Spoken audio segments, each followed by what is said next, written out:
Good morning. I'd like to welcome you to the December union meeting, virtual union meeting. Thank you for tuning in and watching. Without any ado, we'll get started with the report. Power utilities, working overtime as necessary. 8061, 710s, working infrastructure upgrade and new projects. Engine plant, the 2.0 liter upgrade 3 model will be down all of November, December. Machining starts back on January 4th. Everyone's back on January 11th. March and April, they'll go back down for the tear out and install. If you aren't working in engine plant over the Christmas holiday, please sign up for out plant on the SharePoint. Dearborn Truck, working with management to get everyone off who wants to be off on the holidays. We are expecting almost all departments to work 100% over the Christmas holiday. DDMP, all trades are expected to work 100% over the Christmas holiday. Stamping, trains who want it off, that are on the AWS, who want it off for that weekend of Christmas are allowed to be off. There'll be no force. Labor will code your G, and any overtime premiums that you work will be protected by that code. World headquarters, working 710s on various projects, and they're expected to work 100% to sign up over the Christmas holiday. Vehicle Services Center, working regular schedule. The BEV, Dearborn Truck Plant was given approval to start hiring for the trades needed as soon as February 21. We were given a number of approximately 30 or so trades. We are in the process of getting the language together to post for the launch team. They'll need one of every trade on that team, as well as a master electrician and a PM planner. After that, we'll get the timing on populating other trades as necessary for training, etc. We'd expect the company to ask for an extended lock period to anyone who bids to move to the BEV. It could be as long as 18 to 24 months. The reason we haven't started posting or canvassing is there are many questions that we need to have answered. Job details, crew pattern, interview process, lock-in period are all yet to be determined, so I don't want to put anything out there, have it be wrong, pull it back, and create confusion. So until we get it right, we want to do it right the first time. Get that language, get that posting, and get it out to you. The battery buildup that was slated to be done at the BEV was moved to Rawsonville. The concern was that if customer demand drove a higher volume than expected, they wouldn't have the capacity to build the batteries and build the trucks. We'll keep you posted as we get closer to those bid openings. Unit, Dearborn Stamping, Area A, press floor, decided to move to an AWS 4 crew pattern in the first quarter of 2021.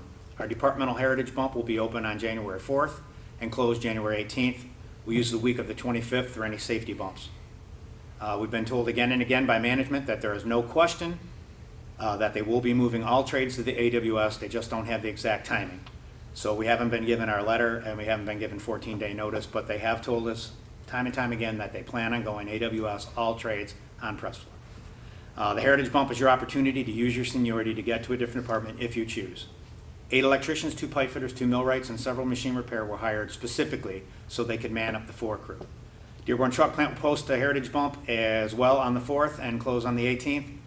However, because of launch language, we have postponed any movement until April 1st of 2021. However, labor is committed to look at the movement, and if operationally they can accommodate, they will allow those bumps. To take place as slated. Local info: the executive board meetings will be held as a Zoom meeting moving forward until the local reopens. UAW yesterday, 12/14/2020, the UAW and the Federal District Court settled an ongoing investigation. Under the terms of the agreement, though no RICO law violation was found, there will be a monitor put in place for 6 years. That could be shorter or longer depending on what the monitor reports.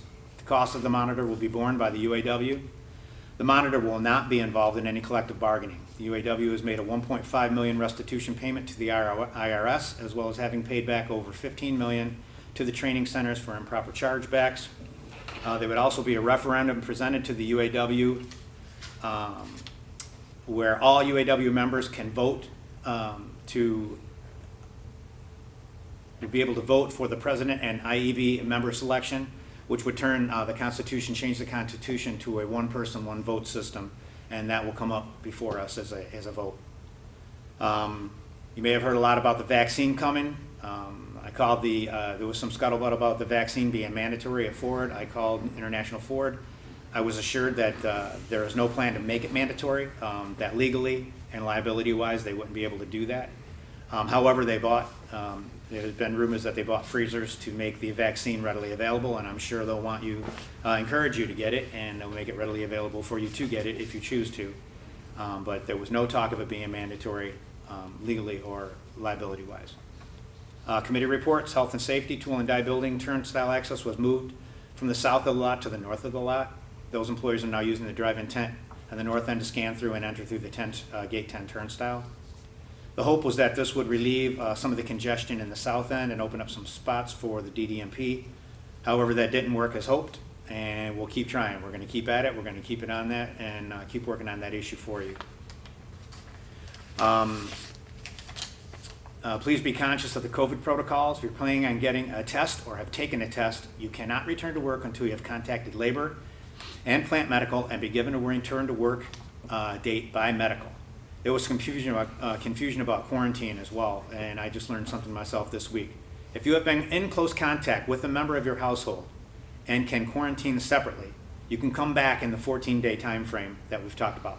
However, if you cannot quarantine separately, you may be given a return to work date that extends past 14 days. Be aware that the company only pays for 14 days. That being said, if you are out longer than that time period and you are ill, you can open up a Unicare medical. And if you are not, you can file for unemployment. But understand that you have to open and certify that claim yourself, and that it will not trigger subpay. You'll only be getting unemployment for those days past the 14. We've made some changes in the room. We had some hits ourselves in the committee, so we've locked the committee room door, asking that you call, and that we're trying to control the entrance and exit because we have so many people coming to the committee room, kind of control that flow. We turned the coffee pot off. We don't have that on. We're trying to deep clean the room as often as we can to keep everybody safe, you as well as us. Benefits, life insurance, and optional life is switching over from Unicare to MetLife on January 1st, 2021. Optional life open enrollment will be in the spring of 21. Employees will get a postcard in the mail when open enrollment is available with details and dates. No information available yet concerning optional life. Remember, you're required to verify your dependents for your benefits. Please go to myfordbenefits.com and log in. You can find all the information you need there, and you can upload all documents as PDFs. It was pretty simple. I did mine. It was pretty easy. Joint Apprenticeship Committee, 91 apprentices currently on rolls. Pipe fitter and millwrights will be rotating on 1/11/21. We currently have 371 people on our apprentice waiting list. Tools and toolboxes are still an issue for the incoming 2020 apprentices. Please be patient. They're doing the best they can and going as quickly as they can. Job security, there will be massive contractor presence in the Rouge for the next few months. Of course, our goal is to keep as many people working overtime as possible, while also allowing those who want holiday off to be off. It's always a challenge. This holiday is no different from any other. We'll work through it. On rolls and forward, we have 19,586 legacy, 20,615 in progression, 977 new traditional, 8,808 skilled trades, and 7,286 TFTs for a total population of 57,272 Ford employees. ESSP, if you're struggling with depression, an addiction, or any other issue related to mental health, we have resources for you. We have a chaplaincy program. You can call and talk to someone. We have ESSP representative Bill Osborne able to connect you with programs that can help you get back on your feet. Please don't feel too proud or too afraid to ask for help. All of those calls are kept confidential, and your information is never given out, and don't feel like you have to struggle alone. With that, we'd like to wish you a very Merry Christmas and Happy New Year from the whole committee. We wish you health and safety and a great holiday season. I'd like to thank Mike Young for doing the recording and the upload for this union meeting. I'd like to thank Dwayne Glass for being here. If you have any questions, comments, or concerns, please email me or give me a call, text your committee, call the committee room. We'd love to hear from you. Love to hear if there's something you want me to cover in the next meeting. I'd be happy to do so. With that, I'd like to thank you for tuning in and have a great holiday. Thank you. Merry Christmas.